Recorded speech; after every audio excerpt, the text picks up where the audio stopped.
tonight are some of the technologies that I think are really cool and interesting and a little bit scary, and give you a bit of both sides, the cool, interesting, and where I see some of the potential problems for humanity might lie.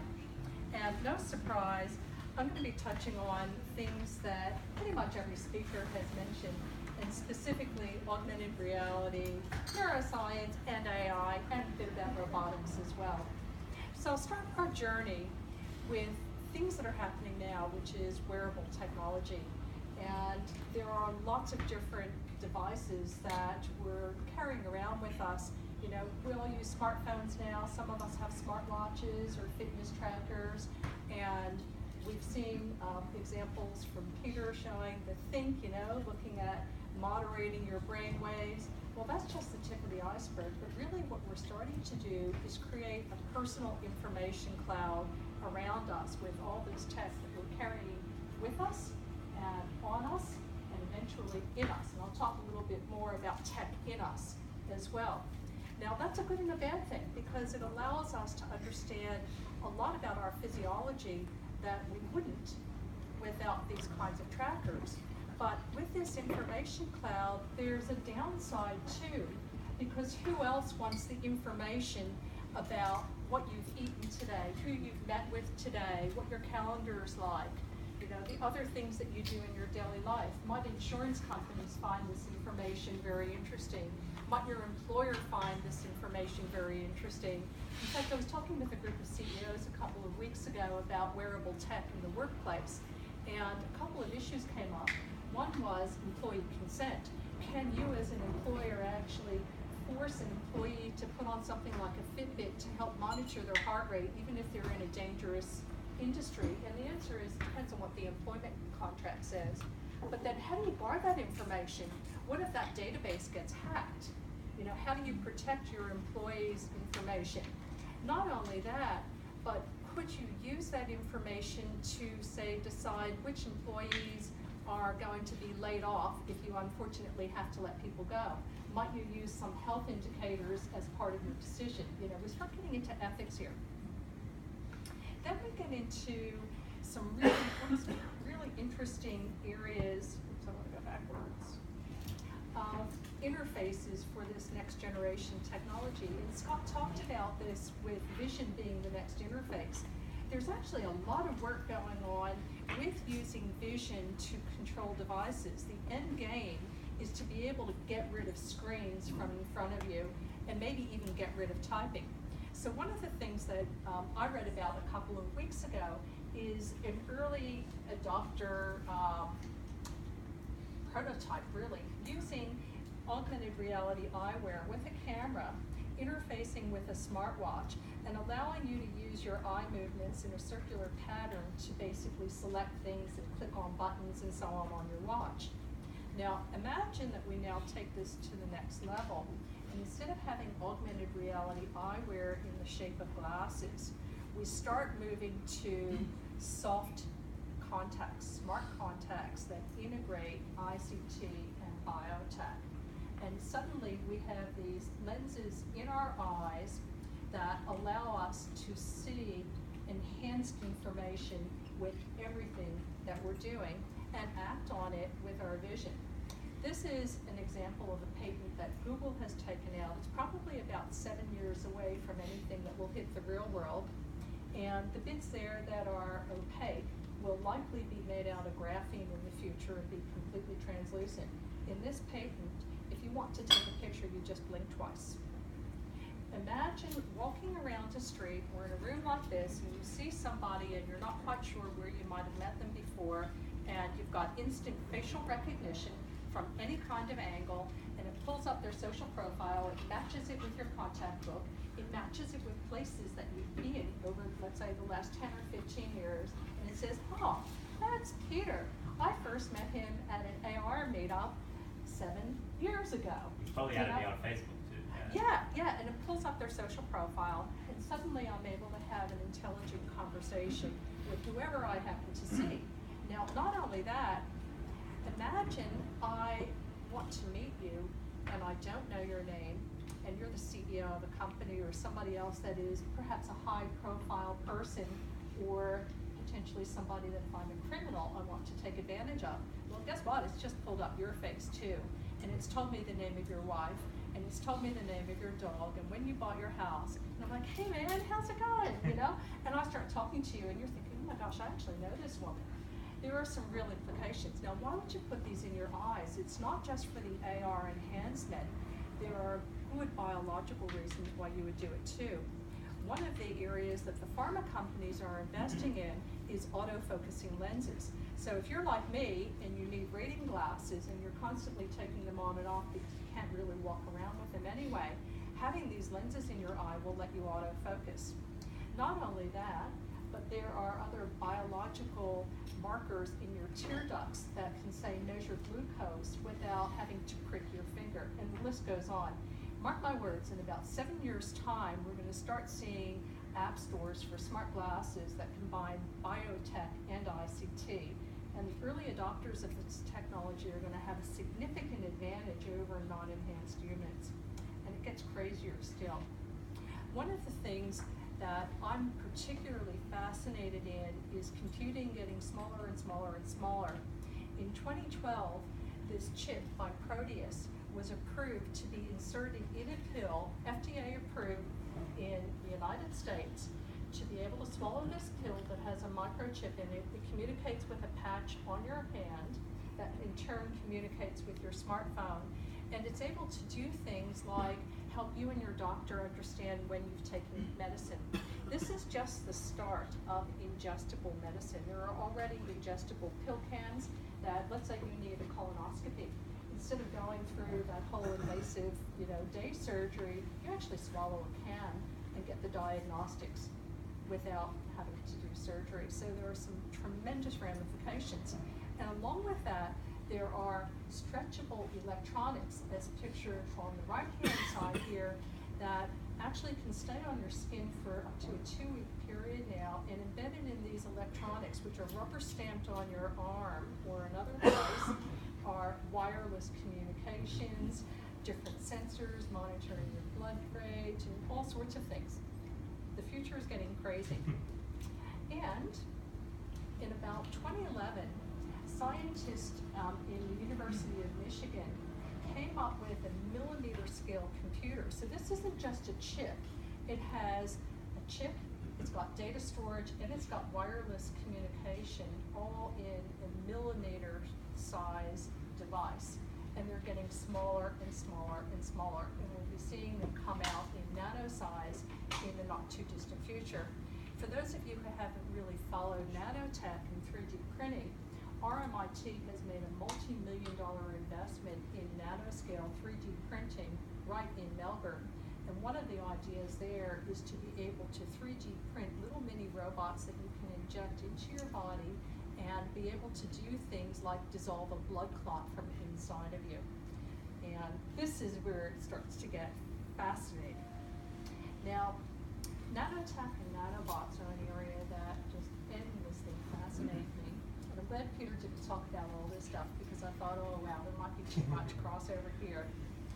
With nanobots in the medical field, one of the breakthroughs that they've been able to do in the last year is to coat these nanoparticles with a magnetic coating and using magnets to guide them to be able to do very targeted delivery of drugs within a human body.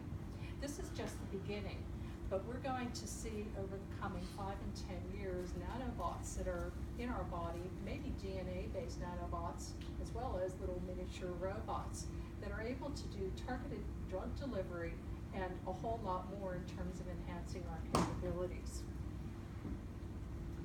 We're also seeing a lot of work happening right now on getting a better understanding of the brain and actually mapping out how the neurons fire, in what sequence they fire, and be able to reverse engineer it into artificial intelligence deep learning programs. This is something that I read about just a little while ago. It's one such research project from Carnegie Mellon University.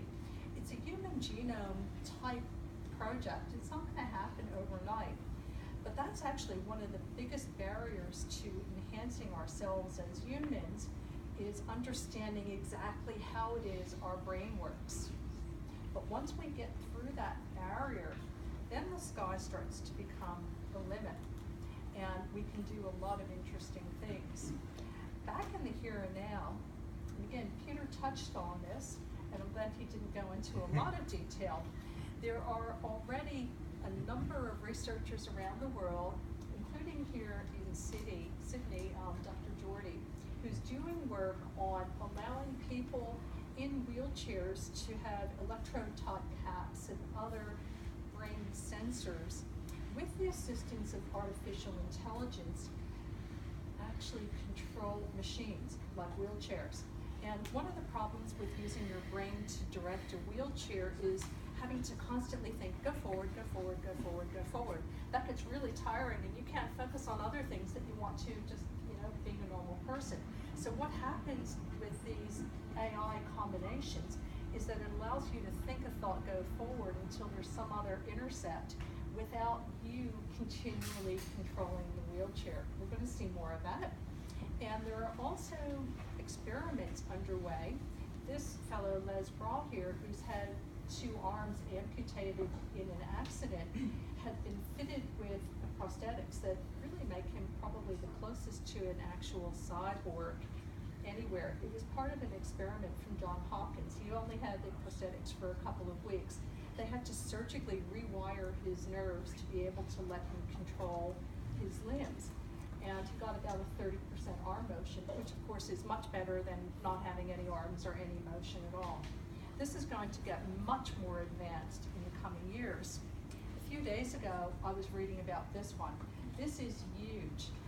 Robotic researchers have now developed a hand which is very flexible and able to grip things like a roll of tape or a paperclip. Now, this is a big deal in robotics because one of the barriers for robots taking over human jobs is that their dexterity is nowhere human-like. Now, one of the interesting things that these researchers are proposing to do is to grow real human tendons and real human skin on top of this hand. Today, they can have a human wearing a glove with sensors actually do the gripping motions and grab things, and the hand is able to follow what the human is doing. But imagine what a future will be like when we have robot hands covered in real skin that are able to help people who've lost limbs. Tremendous medical benefit. But on the flip side, we hear about automation and the loss of jobs and robots taking over a lot of things. When we get robots that are as dexterous as humans, what are the implications going to be?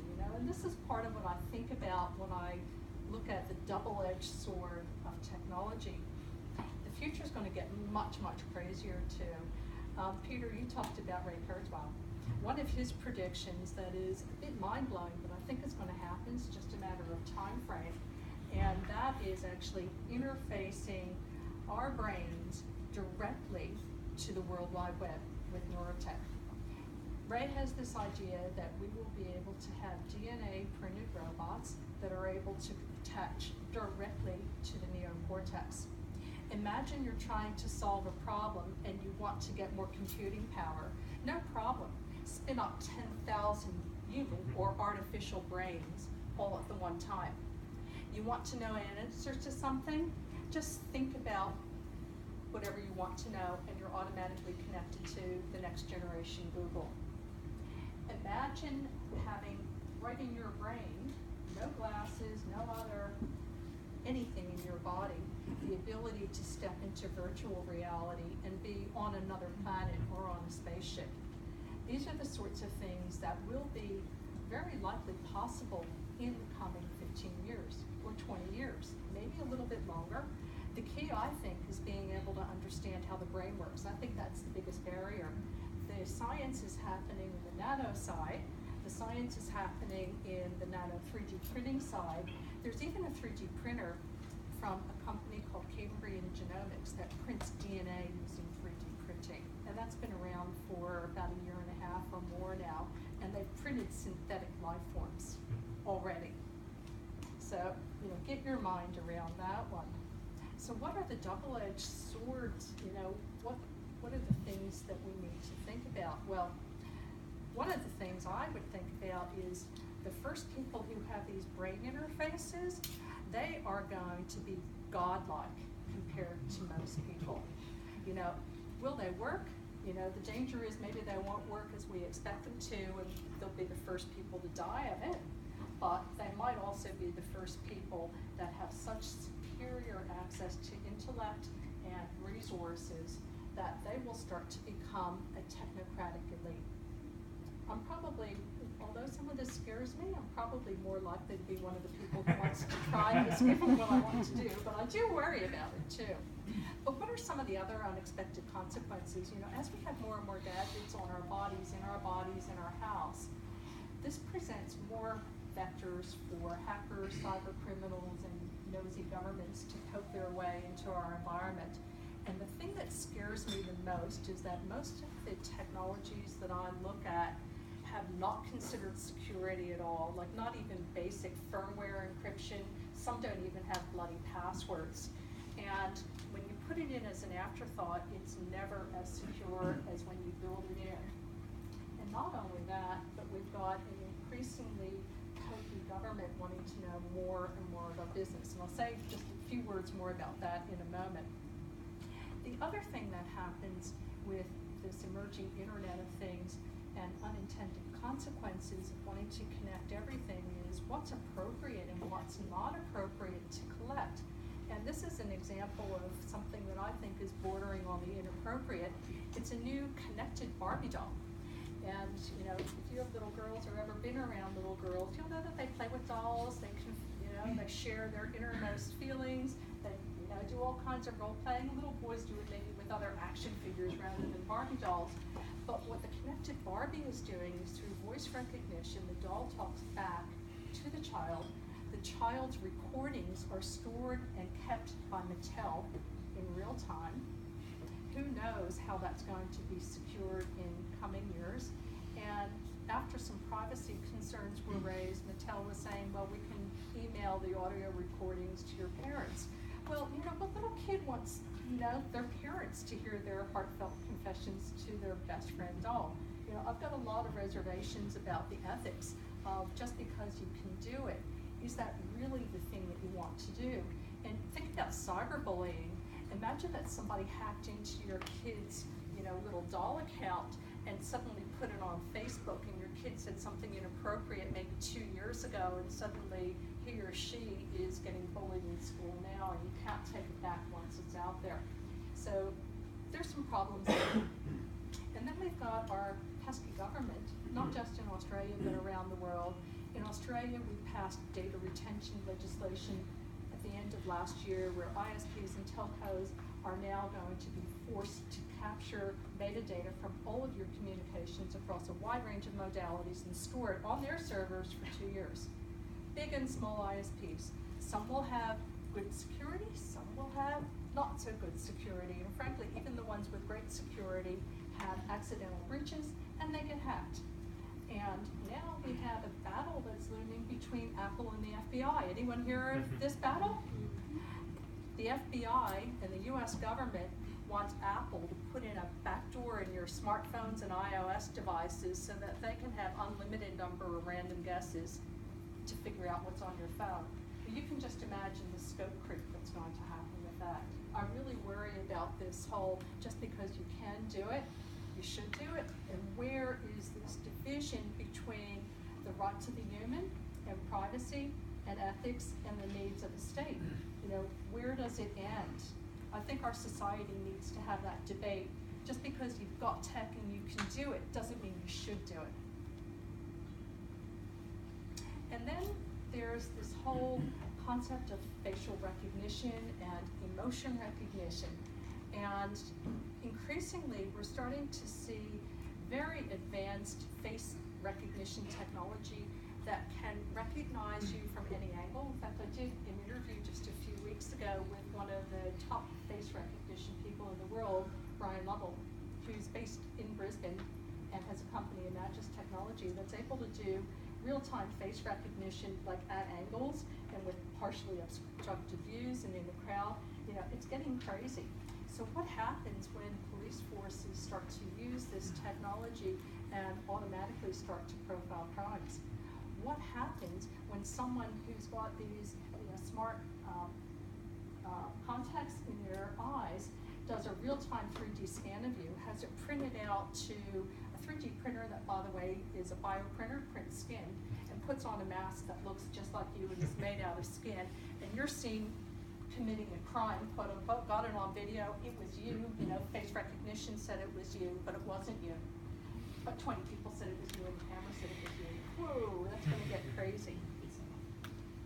And already IARPA, a sister agency of DARPA, is looking to use AI to detect crimes like distributed denial of service and other cyber attacks in real time, but where else will this go? Again, just because we can do something, does that mean we should? And of course, we talked about automation and this coming age of robots and AI. One of the big concerns that I have is that there are going to be a lot of displaced people, and eventually new job categories will come along, but will the workforce who's displaced have the right skill sets to be able to take advantage of those jobs? I think not, and I think that we're in for some real social schisms because of it. And Peter, I can't help but put this one up. Will we ever have sentient or semi-sentient AI? And I think the biggest issue is, do we have machines that should be armed and able to kill people without human control? Already we have the Predator drones in the United States, but they've got a real human controller. And from what I understand, there's about a 20% miss rate where people who weren't actually targeted have died, and it may actually be higher than that. What happens when these kinds of systems become more and more prevalent?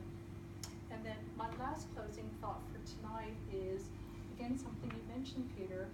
Will we see something like the 2045 initiative, where initially we'll have robot copies of our human bodies, maybe in the 2020 timeframe? I think it'll be a bit beyond that for phase A, but eventually having human-like avatars that walk around and behave like us, or maybe even have our personality uploaded in them. And that goes to the question of philosophy. Do we have a soul? And if we do, will that also be uploaded into these avatars? So I hope I bent your mind a little bit and got you to think about it with things. Thank you.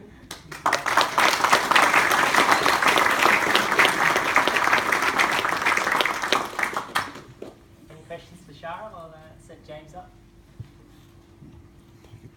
No question. Yeah. Okay. From a commercial, we talked about auto, self driverless cars. Yeah.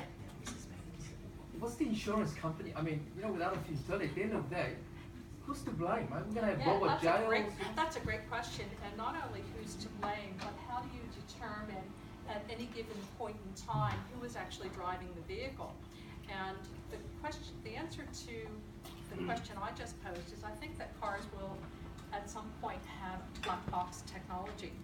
But in the event that, let's say, there's an accident, there's still law that needs to be written that says, if it's a human in the driver's seat, but it's on autopilot mode and the car crashes, is it the human who's at fault?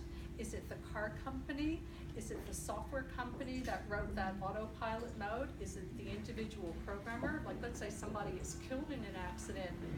Today the driver would probably go to jail or be charged at least with manslaughter in a lot of cases. Who do you charge? And it's a real question, and it's one of those ethics questions for society that we need to have. And not only that, but different car manufacturers might have different avoidance algorithms written into them for what do you do if a person trips in front of you? Do you run that person over? Those are the things that you're gonna read in your, or when you buy the car, you're gonna go, wait a minute, what's the algorithm saying? Yeah, and how do you know? And every time you get an upgrade on your car, it could change. Yeah. Another question over here. Yeah, okay. You started early on talking about companies possibly requiring their workers to wear Fitbits to...